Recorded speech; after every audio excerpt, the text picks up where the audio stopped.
Hi, so we're recording.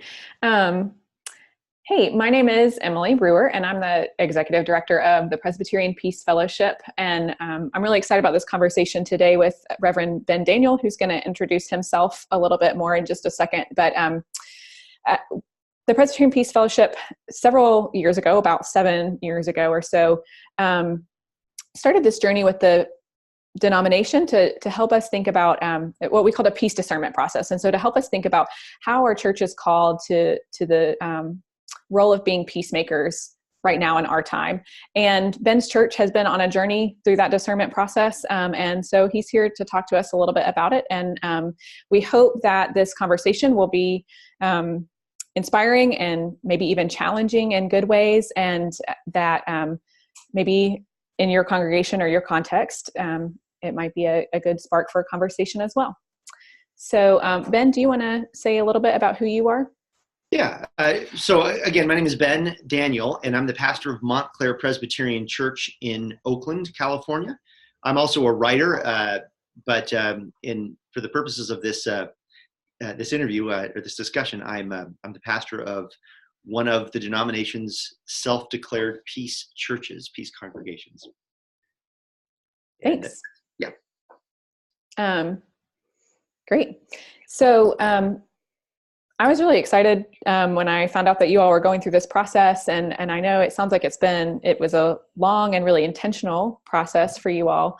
And so I think we'll hear some more about that. But I wanted to actually start by just hearing a little bit about the statement that you all created on being a peace church. And so can you just tell us a little bit about that statement and kind of what it says and how you all came to it? Yeah. So the statement was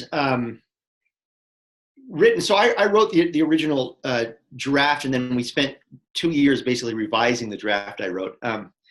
But the challenge for us is, we're an historically progressive congregation in a very liberal community in California, and the first instinct of the members of our congregation was to simply make a statement of pacifism that would sound, like maybe be inspired by Gandhi and Joan Baez and maybe Bob Dylan. It was sort of the initial response was to sort of reprocess stuff that members of my congregation had been doing in the 60s during the anti-Vietnam War era. And that's all really good stuff. But I felt, and I got them to agree with me, that we really should try to articulate a reason for rejecting military violence, which was rooted in our tradition as Presbyterian Christians. There are a lot of organizations out there, particularly in Berkeley, which is right next to us. There are a lot of organizations that do a lot of really good work around nonviolence and anti-militarism. And honestly, they're better than us at that. But what we can offer is a statement of nonviolence, a statement of anti-militarism, which is rooted in our tradition. And so, and I think that's a powerful tradition. I think there's a lot in our tradition, a lot that our tradition has to offer. And so we explored our tradition together, both our tradition as Christians, so looking at the nonviolence of the early church, but also our tradition as Presbyterians, as Reformed Calvinist Christians. And we found that there's a lot within our tradition which supports nonviolence and anti-militarism, being anti-military. So it was a good process. I learned a lot. I think the members of our congregation learned a lot. And so we tried to use our tradition as a way of grounding or rooting our statement on nonviolence and anti-militarism. And so you kind of alluded to this, but the PCUSA has historically had a just war theory as its kind of stance toward war and peace, which is, as you know, a whole thing with 5 characteristics that something has to be a just war. And then in 2016, after this 6-year-long peace discernment process, the PCUSA passed a statement that said, we affirm both just war and Christian pacifism as both stances that faithful Presbyterians might take and draw from. And so was that statement something that was helpful to you all? Did you feel like, did you all even engage with it very much? Did you feel like you wanted to go a step further? Can you talk a little bit about that? Yeah, so what we did is we got to the sort of the Christian nonviolence place through just war. And then, our initial reaction was to say, well, just war is we don't want to have anything to do with just war, because just war gets used to justify all sorts of unjust wars.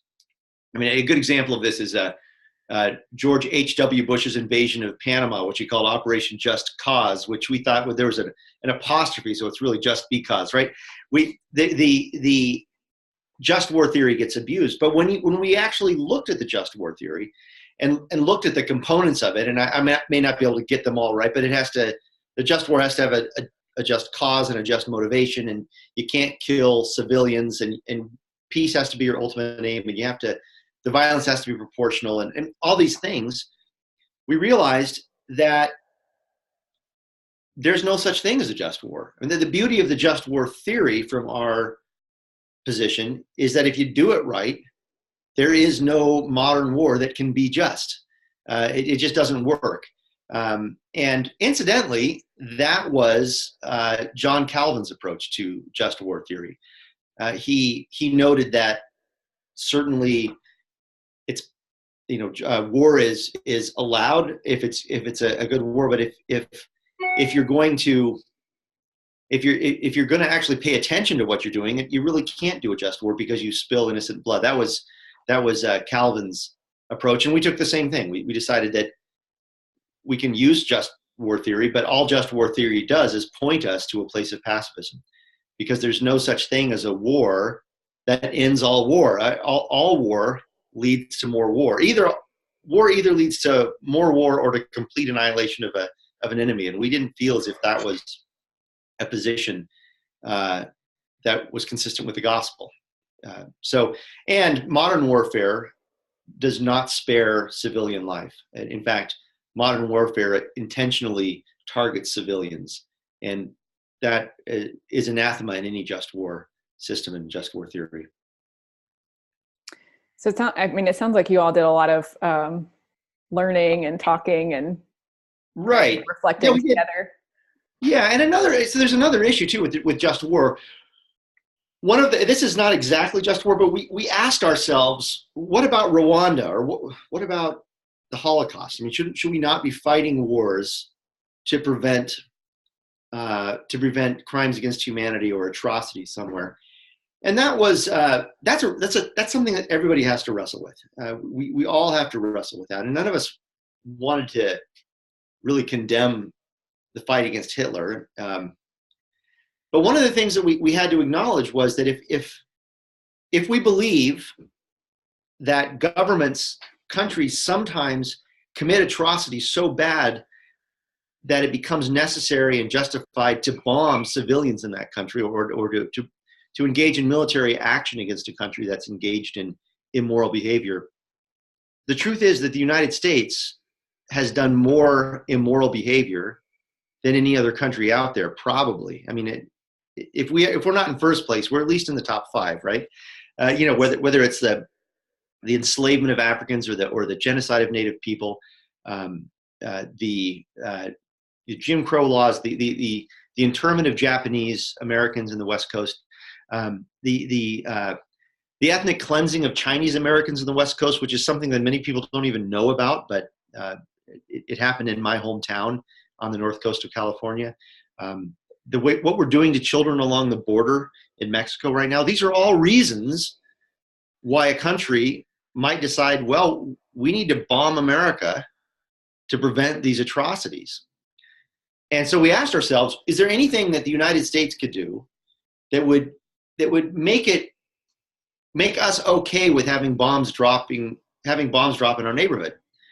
And no one could really think of something that would make us feel okay with bombs dropping here in our neighborhoods where we live. And so if we believe that we have to love our neighbors as we love ourselves, if we believe that we do unto others as we would have them do unto us, then we probably can't justify sending the U.S. military overseas to bomb and destroy communities in, I don't know, Afghanistan or Yemen or Africa, Somalia, or wherever we're fighting in Africa right now. We can't condone that if we wouldn't be willing to have another country bomb us in response to American crimes against humanity, of which there are many and have been many. So that was another thing. It's not exactly just war theory, but it's a sense that the idea that the military should be used to address crimes against humanity overseas, in order to support that, we'd have to be willing to have the military used against us to atone for the sins of our government. And we weren't willing to go there. That's a really interesting way to frame the conversation. And it sounds like that you all kind of came into that framing through this process. We did. Absolutely. Yeah. Can you say a little bit more, what, if anything, has changed about your congregation's sense of their own call through this process? Has their understanding of themselves changed, or has the ways that you all carry out your life together as a congregation changed in any way? My congregation has been actively protesting wars since the Vietnam era. Every war. We've protested every war. We've protested the proliferation of every weapon system, from handguns to hydrogen bombs, right? We have provided sanctuary to people escaping violence in various parts of Latin America. We also provided sanctuary for a Navy Air Corpsman during the Vietnam era who didn't feel as if he could fight in Vietnam. So for our congregation to declare itself a peace church, a pacifist church, was not a super big stretch. What was a stretch, though, or what was important to us, was deciding what that meant. Did that mean that we didn't believe the armed forces should be sent overseas to address crimes against humanity? Did that mean that we would be willing to work with young people to help them to declare themselves as conscientious objectors? And that was a challenge, because one of the reasons that I came into this and really pushed the church was that I have a son who's 13 now, and so in 5 years he's going to have to register for the draft. And I wanted this church, we don't know what it's going to take to declare oneself a conscientious objector legally, but I wanted to give him every tool at his disposal if he chooses to do that. And there was a little pushback. There was like, well, so that's okay for your kid to be a conscientious objector, but other kids here in Oakland who are not as who don't have the privileges of your child, should they have to go fight when yours doesn't? So we had some of those questions were difficult for us, and we had to wrestle with them. And so, being a peace church, being a church which is against war, against the particular wars, was different than becoming a church which is against all war. And so, actually making that, taking that final step, and deciding, yes, we are truly a pacifist church. It was an important step for us. It was, we voted overwhelmingly to become a peace church, but it was an important step, and it was a long, thoughtful, much discussed step. Now, I don't know what it means for the future yet. We're still trying to figure that out. But we're here now, and we trust that the next step in what it means to be a peace church will be guided by the fact that we are a peace church. And I also hope that the children of our congregation, should they choose to do so, will take advantage of the option of declaring themselves conscientious objectors. And some of those resources, it sounds like, are being created right now in the denomination, which came out of that statement in 2016 that the church would provide resources for young people to think about these questions. Is that? Yeah. Yeah, and we've read those, and we want to support that. It seems like it's the more Presbyterian congregations, the more levels of Presbyterian government or deliberative bodies, councils of the church, take the step of embracing pacifism, the easier it is going to be for our youth to declare themselves conscientious objectors, our young adults. Well, we really don't know what it's going to look like, right? We don't, the rules for the next draft haven't been written yet. So we don't know, and all of the young people may not decide to do that, right? But the issue, it sounds like, in the denomination policy level, and that your church is saying, is like, this is a conversation that we should be having with our children as a church, that this is an important role for the church to play in the life of young people, is to think about these issues of conscience and war and violence. Mm-hmm. So yeah, that seems exactly right. Really important. Yeah. I'm wondering if, and this may not be an issue, but one of the things that I find a lot in my work is that people hear anti-war and anti-militarism and take issue and think that it means being anti-military personnel, or that it's demeaning or something to the folks who are in the military. Was that a conversation that happened in your congregation? And if so, how did you deal with it? It may not have been, but. Well, no, I think that's one of the things that you always have to deal with is to what extent do we honor and support the service of people in uniform. And, there are people in our congregation whose children are in the military, people in our congregation who served in the military. And I don't think that's entirely resolved for us, because as much as we say we support people, and it's written right in our statement that we honor the commitment of people who serve, and we want to continue to support people who serve in the military. As much as we say that, we're still condemning warfare, and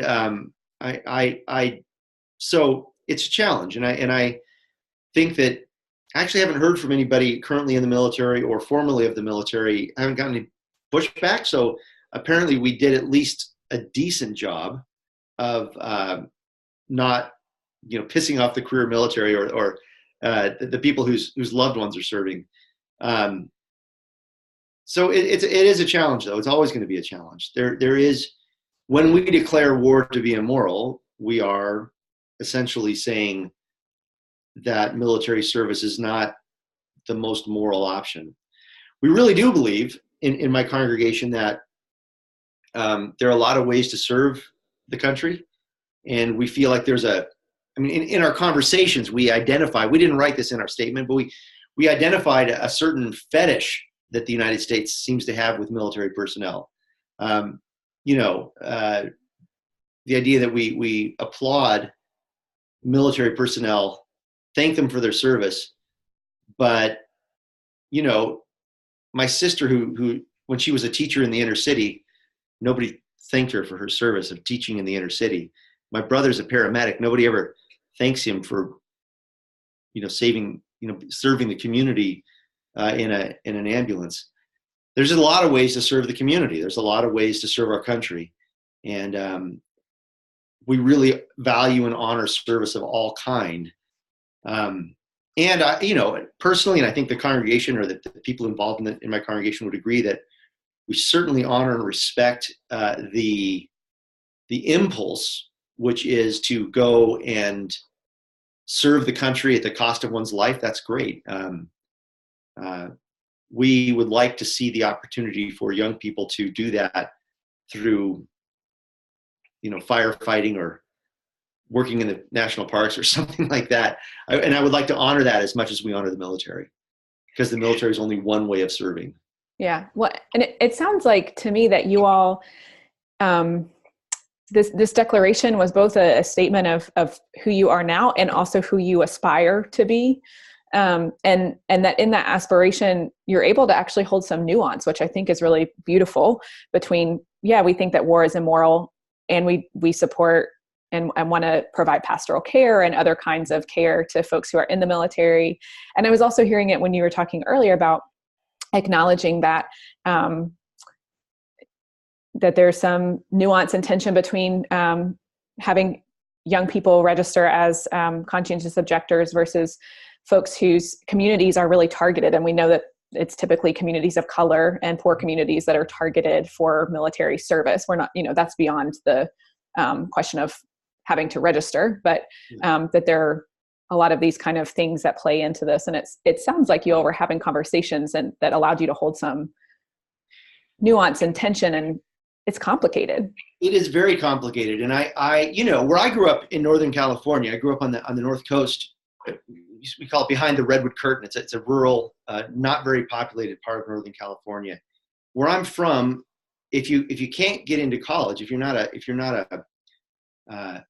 have the money or you don't have the grades to get into college, your options are to get involved in the pot industry, marijuana production, which is a big deal up there, which is legal in California, but not legal in the United States. And it's only been legal in California for a little while. So your options were either getting involved in a criminal industry or joining the military. And that tended to be the options for a lot of people in the area where I grew up.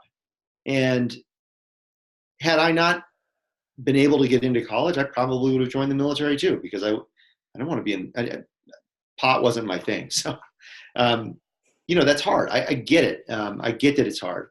And I would love to see the military service transformed. I would love to see, I'd love to see a way in which people from small rural communities, people from the inner city have options other than military or criminality. I would love to see that. But I know that in the inner city and in rural Northern California, rural everywhere probably, that's like the option, and it's not okay. We need to do better. Yeah. Thank you for that. And I imagine that's something that other folks are wrestling with or will. So I really appreciate you kind of laying out what some of the different pieces are, and then acknowledging that sometimes it's unresolved, and you can still declare yourself a peace church as a value statement, as an aspirational statement, and hold some of that complication. Yeah. So you talked about this a little bit, but I want to just ask about if there's any next steps for your congregation, and then move a little bit into a little bit about the process of becoming a peace church. Mm-hmm. So yeah, what are some next steps for your church? Next steps. Well, we're doing a lot of, our next steps right now are mostly educational. We're doing, I'm actually teaching a class this spring in May where I'm going to be presenting sort of the case for pacifism, and one of the members of our congregation who voted against the Peace Church Declaration is going to present the opposite side. So we're gonna have sort of a dialectical class, a conversational class about peace and pacifism. I'm going to continue what I already started doing, which is meeting on a every year or so with a youth group to.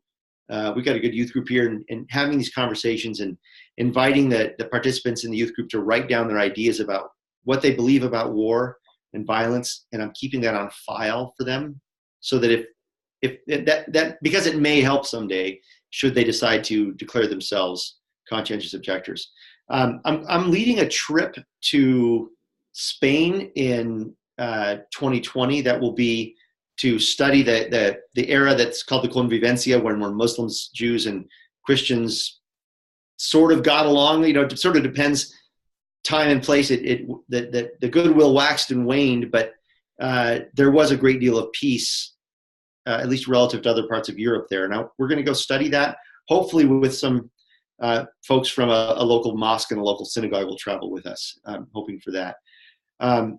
Just so we can learn what does it mean for people to get along across religious divisions. I mean, religious divisions have been a point of conflict throughout the years in different ways and in different places. So trying to figure out how we can learn how to navigate peace there. So we're just doing things like that. Right now it's primarily educational.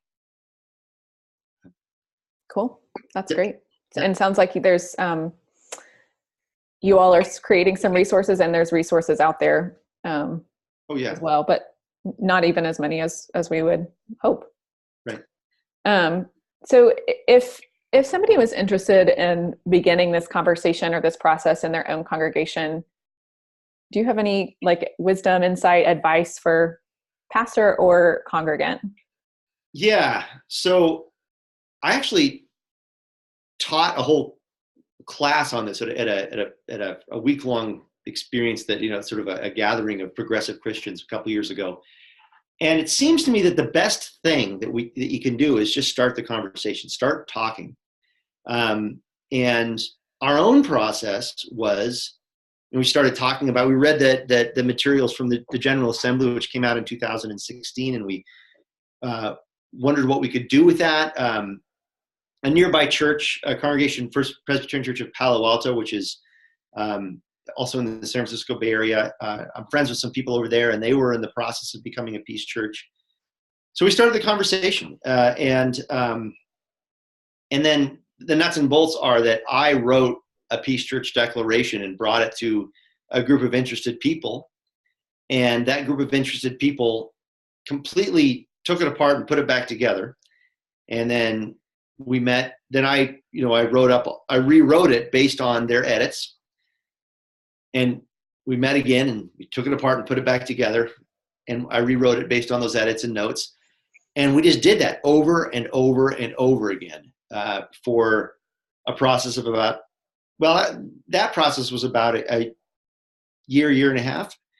And then we took it to our church's social justice committee, and they edited it and took it apart. So we then went back and rewrote it and gave it back until we did that process again. And then same thing happened with a session, right? We edited it and took it apart. And then we presented it to the congregation and said, give us your ideas, give us your input. And people gave us feedback, and we edited it and we put it back together and took it to the congregation. So it was a lot of editing and rewriting. And it was a great process. It was, it could be challenging because I'm a writer and I got pretty attached to things that I would write, and sometimes people didn't like it, and that was hard. But as soon as I was able to get over that, and we were all able to get over that, we just sort of take it apart, play with it. I mean, it was almost like Legos, taking it apart, putting it back together, finding other pieces, taking other pieces out. It was fun. It ended up being a deeply, deeply rich process.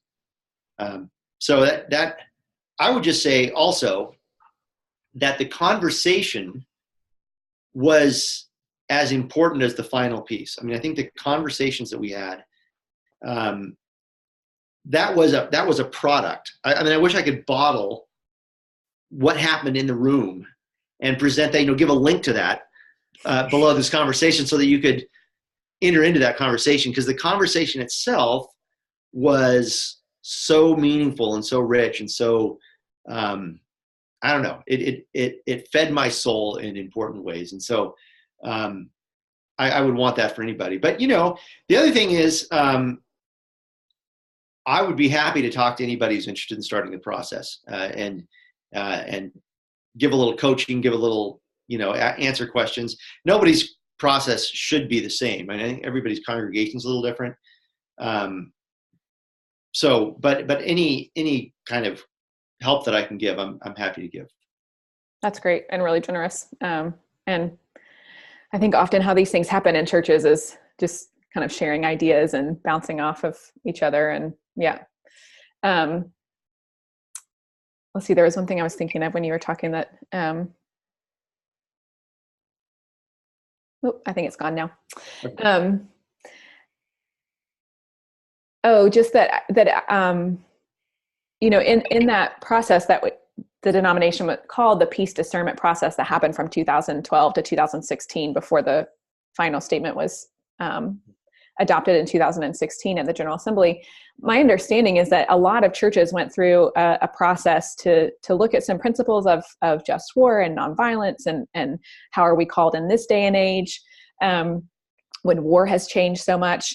And that most of them, even if they ended up being like, saying, oh, we really can't affirm, we don't feel like we can affirm this strong declaration of nonviolence, the process itself was really important and rich and transformative.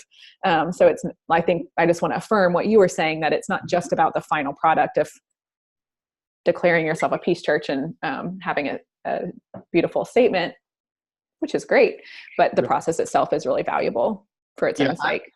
I absolutely agree with that. I think that, we do have a lot of conversations at the church, in churches, not just about peace, but, let's say you're getting together to talk about your 10-year plan or your vision statement or whatever. And so you come up with some written product, and everybody sort of forgets about that generally. But what they might remember is the conversation they had around the table.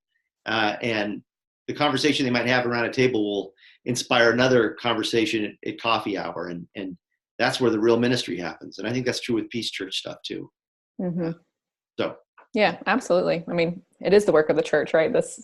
Engaging with each other in this way.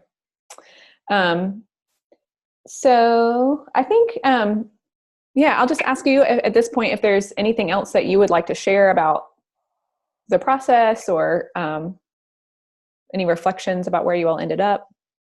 Yeah, I think that it's important. We're living in a time when it's important for the church to be prophetic. The United States is an empire. All empires support themselves through violence and exploitation. And our empire currently is exceptionally violent, and we're killing innocent people in places that a lot of people can't even find on a map. And it's time. The church needs to speak up. I mean, we will look back on this period of our history, and I think we're going to wonder where the voice of the church was. I know that when the United States invaded Iraq in 2003, I preached against that war and watched people leave my sanctuary. They walked out of the service. And then I found out that something like, 8% of pastors even mentioned the war at all after the invasion. Only 8% of us. And then only less than 20% of Americans formed an opinion about the war based on their faith tradition. So most people, faith didn't inform their opinion about the war at all, for or against. I don't think that's good. I think the church needs to speak up. I think I know it's uncomfortable. It's uncomfortable. We're led to believe that the church shouldn't be political. We're led to believe that the church shouldn't should pay attention to spiritual stuff, but not to politics or But I'm not convinced. I'm proudest to call myself a Christian when I remember Christians who were political. Whether that's Martin Luther King or Dietrich Bonhoeffer or I don't know. I mean, when the church has been involved, been engaged, with the emancipation movement, the anti-slavery movement, whatever, civil rights movement. When the church has been engaged, that's when I'm proudest to call myself a Christian. When I remember those times, and I guess I want future generations to look back at this period of church history and be proud to call themselves a Christian. And I think the way to do that, one way to do that, an important way to do that, is to speak out against war and to speak out against militarism and speak out against the empire. And that's what I'm doing, trying to do anyway. That's awesome. Yeah. And, I always think a side thing is, I just hear so many conversations in the church right now about this kind of anxiety around declining numbers. And I get that. And, we would have to radically shift the way that we do things. And that's hard if we lose a lot of members and therefore lose a lot of money. But there's also just a part of me that, at least in the experience of Presbyterian Peace Fellowship, we have found that the more that we're really taking action and trying to be faithfully bold in our action, the more people are like, oh, wow, what are they doing? That's certainly how I got involved with the Presbyterian Peace Fellowship. Is I went to an event and met them, and they bought me pizza, and I was probably 21 at the time, and and just heard all these stories of people who had committed their lives to nonviolence and had done all these things and taken risks. And I thought, oh, these are the people in the church I want to be with.